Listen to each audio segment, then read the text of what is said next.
தற்போது கிடைத்துள்ள அண்மை செய்தி. சென்னை அண்ணா சாலையில் சாலை விதிமுறைகளை மீறி இருசக்கர வாகனத்தை இயக்கிய இளைஞர்களால் பரபரப்பானது ஏற்பட்டுள்ளது. இதுகுறித்தான கூடுதல் விவரங்களை வழங்குவதற்காக நமது செய்தியாளர் சுப்பிரமணியன் இணைப்பில் இருக்கிறார். வணக்கம் சுப்பிரமணியன், கூடுதல் விவரங்கள். சென்னையில் பைக் ரேஸில் ஈடுபடுபவர்களை கண்டறிந்து நடவடிக்கை எடுக்க சென்னை காவல்துறை பல்வேறு கட்ட முயற்சிகளில் ஈடுபட்டு கொண்டிருக்கிறார்கள். இதற்காக காவல்துறையினர் சமூக வலைதள பக்கத்தை தீவிரமாக கண்காணிக்கக்கூடிய பணி என்பது ஈடுபட்டு வருகிறார்கள்.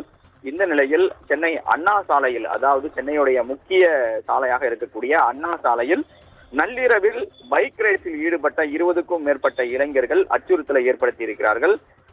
நேற்று நள்ளிரவில் நந்தனம் சிக்னலில் இருந்து ஜெமினி மேம்பாலம் நோக்கி, அண்ணா மேம்பாலம் நோக்கி 20க்கும் மேற்பட்ட இளைஞர்கள் அதிவேகமாக பைக்குகளை ஓட்டி வாகன ஓட்டிகளுக்கு பெரும் அச்சுறுத்தலை ஏற்படுத்தி இருக்கிறார்கள். இது தொடர்பான வீடியோ காட்சிகள் வெளியாகி காவல்துறைக்கு அதிர்ச்சியை ஏற்படுத்தி இருக்கிறது.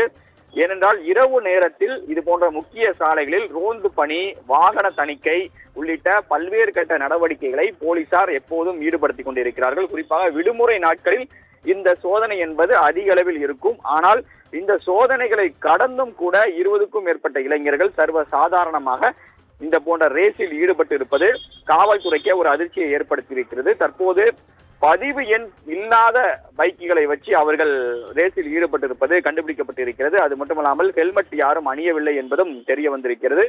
இந்த இளைஞர்கள் யார் என்ற விவரங்களை கண்டுபிடிக்கக்கூடிய பணியில் சென்னை காவல்துறையினர் தற்போது ஈடுபட்டுக் கொண்டிருக்கிறார்கள். கூடுதல் விவரங்களை வழங்கியமைக்காக நன்றி சுப்பிரமணியன்.